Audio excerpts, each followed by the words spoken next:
Hello, everyone, and welcome to this week's Labor Live at 12:05. My name's Alex Jorgensen, and I'm the Communications Director here at the Alaska AFL-CIO. And it is the, I think, eighth week of the legislative session. I could be wrong.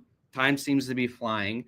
And for the past couple of weeks on Labor Live, we've been focusing on issues that aren't really pertinent to the legislature. We've talked about cuts to Medicaid. We've talked about the funding bills that are going through Congress right now. We've talked about some historic wins that Alaska Airlines flight attendants won in their most recent contract. But on today's episode, we are diving back into the Alaskan legislature and specifically about a bill that might impact our First Amendment rights. And as labor knows, people in the labor community, our current governor has really never been a champion of the First Amendment. We know that firsthand with our experience on his continued attacks on public employee unions and their right to bargain collectively.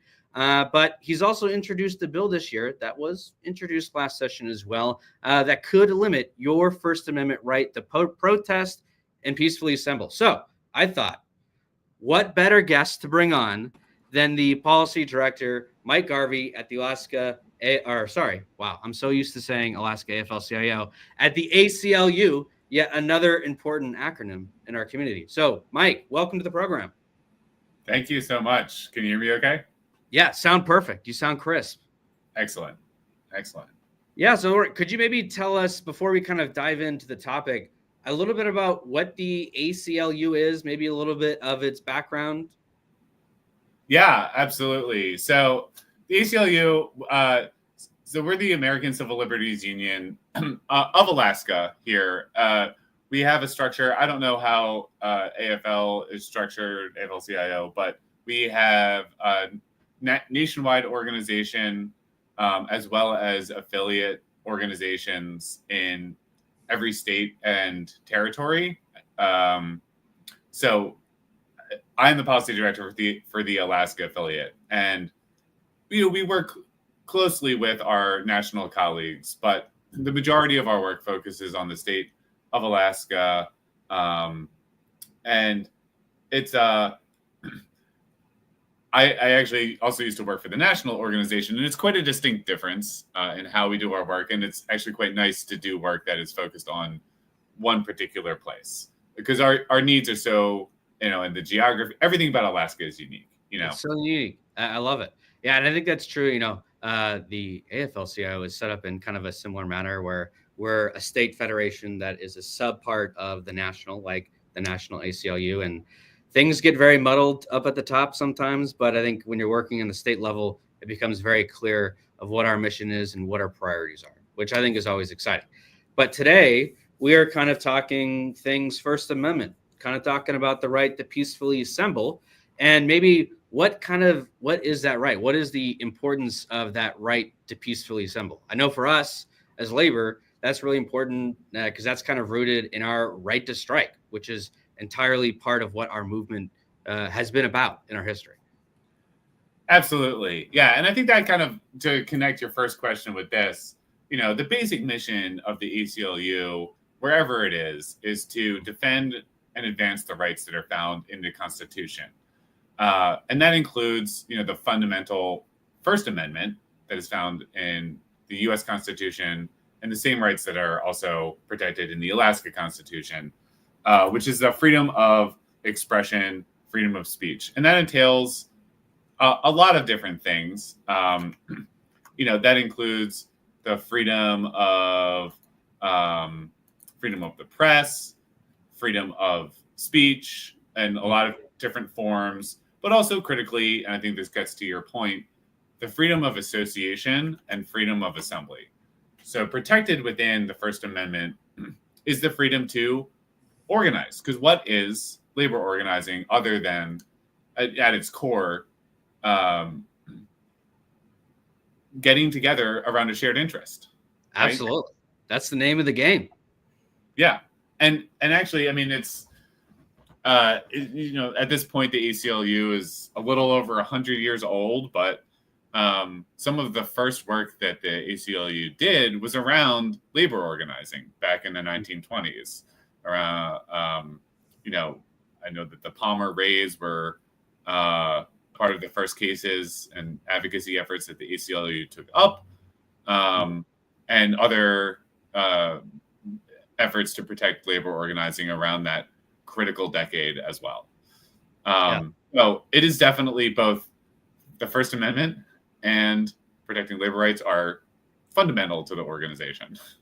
I love it. I love it. I think actually I checked my backpack. I was always kind of made fun of, not made fun of, but in college I made part of my personality, if you will, was always having a copy of the U.S. Constitution on me. Well, I don't have it. I still have my note cards from my test from my call-on class about the Constitution, so that's fun. But the Constitution, very important. So glad there's an organization that's been so dedicated to protecting the core principles of our Constitution, and the first one being, like you said, the right of free speech and to peacefully assemble. So kind of weaving that in and diving into, Dunleavy has introduced this bill, HB 71, which on its front looks interesting, but I think maybe when you dive a little bit deeper, it looks far more concerning than it does interesting. And I wondered if you could kind of walk us through a little bit about what is HB 71. Yeah, absolutely. And like you mentioned, this is a bill that was introduced last legislative session as well. So we were pretty familiar with it. It has changed a little bit this session, but the basic structure is kind of the same. And I'll start with what the administration says it is intended to address. The administration, when it presents the bill, says it is meant to address Alaskans' ability to use public places, right? Like they frequently talk about examples being like blocking off roadways, right? Like, wouldn't it be horrible if the Seward Highway were impassable because a bunch of people glued their hands to the road or something akin to that, right? You know, what happens? That sounds reasonable from that perspective. Like, that doesn't sound like terrible. No. And, you know, some of the examples that are given in this year and prior committee hearings are, you know, they're meant to hit at this like, oh, that sounds reasonable, right? Like, what happens if an emergency vehicle can't get through because there's a protest underway on a highway? The problem is with this bill is, and I'll kind of break down briefly what the main components of it is it is so broad and so severe in its penalties that it is, from our point of view, intended to chill speech. So let's start with what Alaska law already provides. Alaska law already has prohibitions or laws outlining obstruction of airports, navigable waters, and of highways, right? Those kind of critical transportation corridors that you want to make sure are open and available, right? And that, you know, you're not messing up with people's transportation because, you know, the ability for people to move freely is also a concern, right? Like part of the freedom of assembly means you get to inhabit public spaces, right? Right. Absolutely. So those laws are already on the books, and the penalties vary from simple fines to misdemeanors and things of that nature. What House Bill 71 would do would essentially combine some of the existing crimes, but create a new crime called obstruction of public places. And this is where the breadth comes in, right? So this new crime would be if a person obstructs or blocks a public place by any means, right? Or causes it brings over some language from the obstruction of highway statute, but essentially it would prohibit people from obstructing or blocking a public place by any means. So that would be like, let's say I got like 100 friends. If I had 100 friends, that's a lot of friends. And we all like linked together arm in arm, and we kind of like obstructed a pathway that led to like a public park. So someone couldn't like easily get into the public park potentially. That could potentially be an example of what this is talking about. Potentially, right? Like you want to go visit the library, but you can't get in because there's 100 people blocking the doorway. Gotcha. But the way that the language is constructed in a way that is very vague. Obstruct or block a public place. It can mean a lot of different things. And I think critically for when you're creating a new crime, that is where our interest also rises a lot. Because, you know, any crime allows the state to put you into the criminal legal system. That's a very serious thing to consider. And anything of that level of severity has to be specifically defined. Vague criminal laws just don't work. And I mean, there's kind of like legal doctrine around this, but when you create a new crime, the language has to give everyday people adequate guidance about what conduct is prohibited and what is not. Right? Gotcha. People, when they're operating in everyday life, they have to know, like, is what I'm doing gonna put me in jail, or is it okay? And the way that this is constructed is so vague as to, you know, a lot of different conduct could be rolled into this. Mm-hmm. Similarly, the bill doesn't contain an explicit exception for lawful speech and protest. It does, you know, and those would be things that are easily added to the bill. They could have been included, right? You know, it does have a few carve-outs, like it wouldn't capture conduct. For instance, it wouldn't capture a protest that is permitted, right? It wouldn't apply to service vehicles like a bus or garbage truck, right? So there are some exceptions in the bill, but critically, there isn't an explicit protection for protected speech. You know, now that's concerning. It is very concerning. And part of the bill, and I'll get to the second reason why this bill is very concerning in a second, but hold on, let me go back to my notes. A million tabs open. Same way. You know, there says language in there that says it wouldn't apply to conduct otherwise authorized by law. I think you could maybe argue that is an allusion to the First Amendment, but those exceptions should be explicit. So it has the clear potential to be used to target protected First Amendment speech and activity. I think it also has the potential to criminalize homelessness in public spaces. You know, it is now a massive new tool that the state can use at its discretion. Mm-hmm.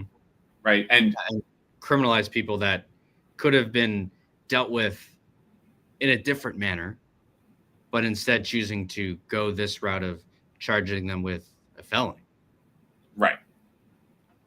Right. Yeah. And that is the other thing, too, is the penalties are very high. I mean, we're talking about, I think it would at minimum be a Class A misdemeanor, so the most serious misdemeanor. Right. And a Class C felony if the obstruction creates a substantial risk of injury. Jeez. So, but the vague part, like thinking about that and thinking about how the new crime interacts with First Amendment rights is, because it's so vague, you're asking the state to use its discretion, right? From police to prosecutors to the Department of Law. Anytime you're giving the state that broad authority to determine, like, we're going to apply it in this instance, but not in this one, you're opening the door to very selective enforcement. And Absolutely. That's where it gets concerning for protests. And yeah, absolutely, for absolutely. labor demonstrations. And we've seen that. I mean, I think we've seen, at least from our perspective as organized labor, countless examples where this current administration has tried to use their selective interpretation or enforcement of certain policies, whether it's Supreme Court decisions, to try to do an action. And in large part, they've been denied every single time. But, it took, multi-year court cases to tell the administration, actually, no, you can't do that. So I'll be honest, I got no faith in this current administration's ability to handle that grace that would be given to them with this legislation. Yeah, and I'm not as familiar with those. I mean, I know that I'm the guest here, but I'm kind of curious for you, like what would an example of that have been with this current administration? If you can, Yeah, absolutely. And maybe this is kind of maybe not the most perfect example, but when the U.S. Supreme Court passed the Janus decision in 2018, the Dunleavy administration and his attorney general at the time, which I believe was Kevin Clarkson, and there's been a few attorney generals since then, basically he used the Janus decision to create a new policy, basically stating that public employee members had to reauthorize every single year the dues deduction. Dunleavy said, well, Janus says we have to do this. And in no way did the Janus decision actually state that. But he used that as an example to leverage his own kind of philosophy towards public employee unions in a way that was largely infringed on an individual's First Amendment rights. So maybe not the perfect example with this bill, but yeah. But still, yeah. No, thank you for explaining that. I had not been in Alaska at that point. Yeah.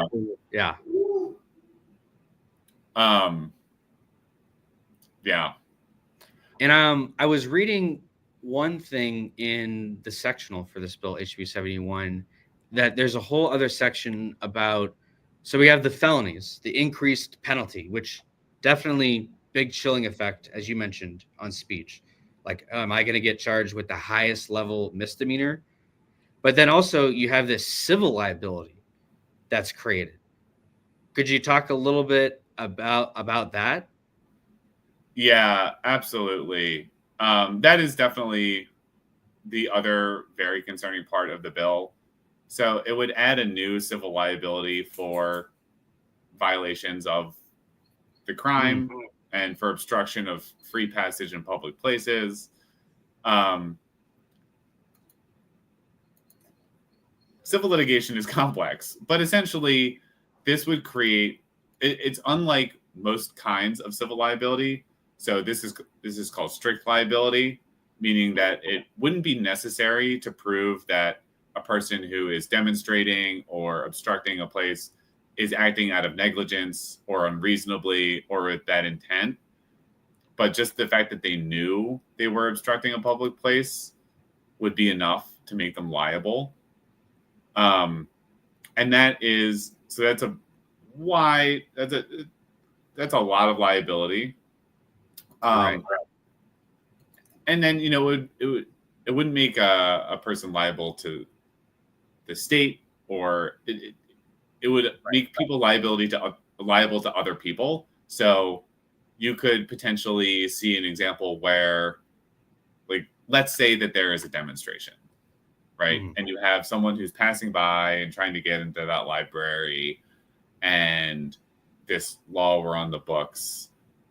They could take any of those people demonstrating to court. Right? Wow. And sue for damages. Right? So it was wild. It really is. And the damages amounts are pretty sky high too. That's another thing. They let me look at the amounts real quick.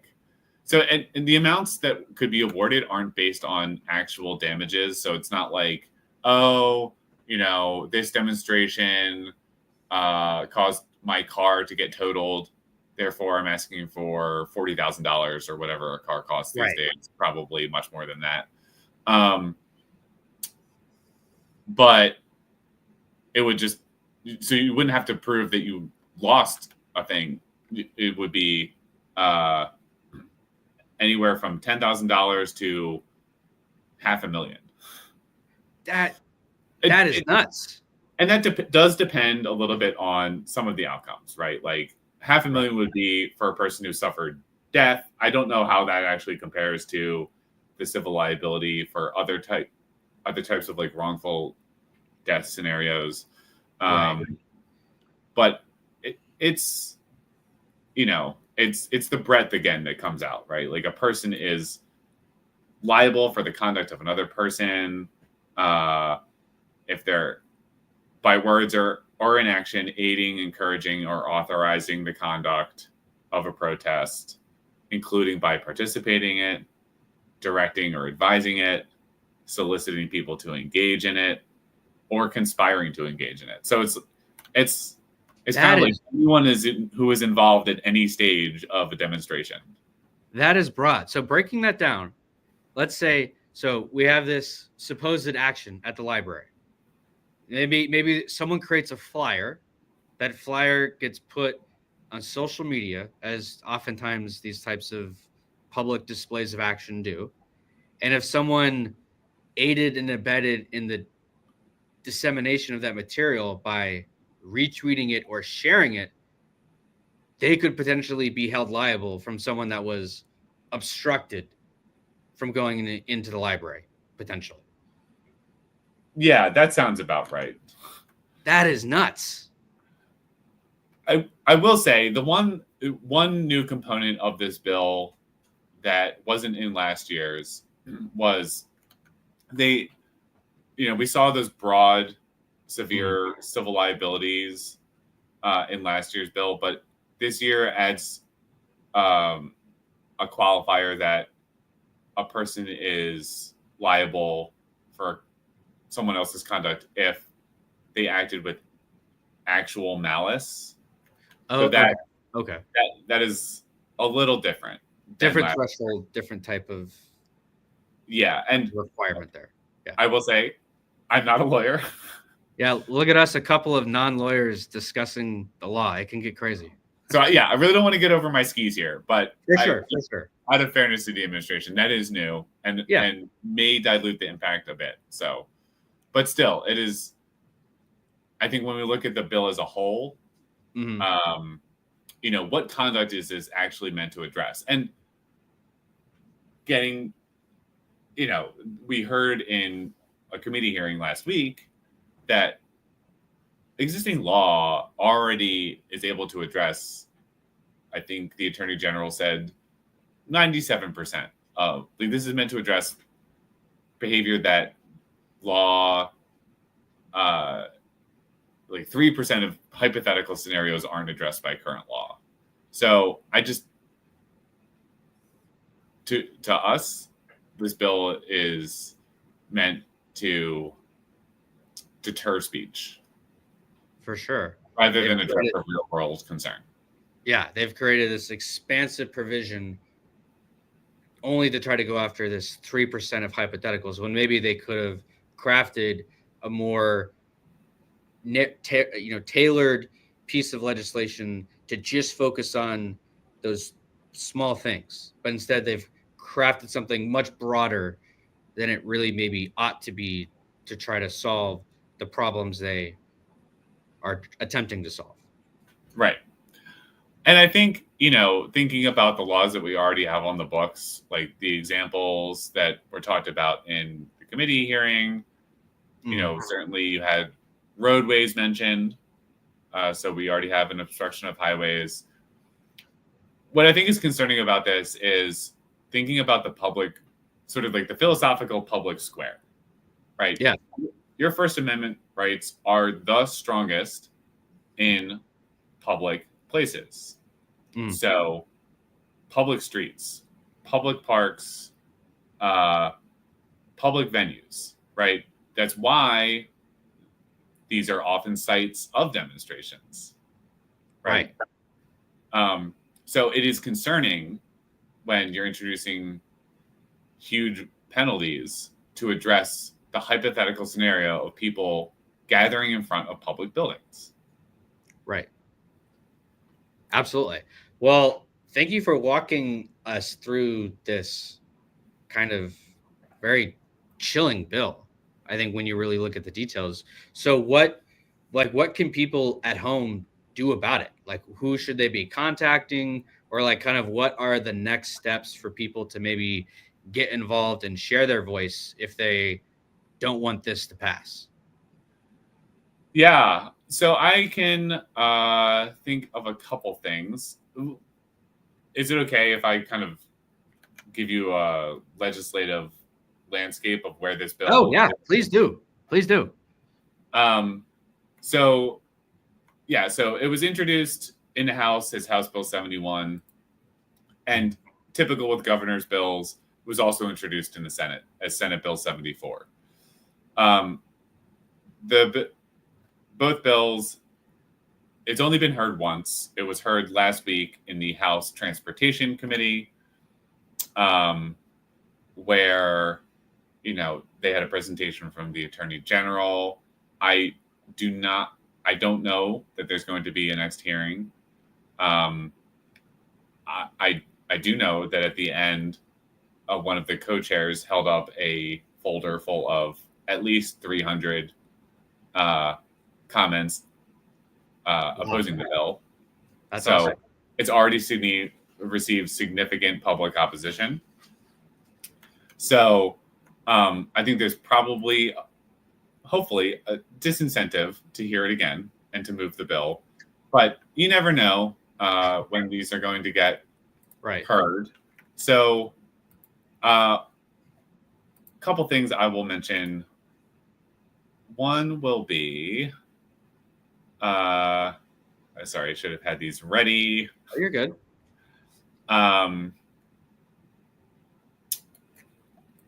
I think the best thing might be, if you're not already signed up to get our organization's action alerts, that would be a good way to stay involved and stay in touch with next steps. Because at this point, we don't know if it's going to get a next hearing in either the House Transportation or if the Senate Transportation Committee is going to hear it. But I could drop a link in the chat if that's helpful. Yeah. Please do. This is if you're not already signed up to get action alerts from us, this would be a good way. And not just on this bill, but on other kind of critical First Amendment issues, which I know there's a host of them these days. Let's just unfortunately say that, very, to put it mildly. Yeah. So that's a good way to stay in touch with the legislative activity and any potential things that are happening at the federal or national level. Yeah, and I'm putting it in the comments right now. So for the viewers at home, if you click the link in the comment, it will take you to a place where you can sign up to receive action alerts from the Alaska ACLU, which is obviously highly encouraged. Sweet. Well, Mike, thanks so much for coming on the program. And also, thank you so much for all of the work you guys do in protecting our civil liberties. You guys seem needed now more than ever. And I feel like I keep saying that year after year. So thank you guys again for doing all the hard work, doing the lawyering that needs to get done to protect our First Amendment rights. Glad you guys are up for the fight. Well, I appreciate that. Those are very kind words, Alex. And I feel the same about AFL-CIO. So I appreciate you having us on the program, and we'll just keep moving forward together in solidarity. You love to see it. Solidarity. Well, everyone, that is this week's Labor Live at 12:05. Tune in next week. We'll bring you another issue connected to the Alaska legislature. So have a great rest of your week.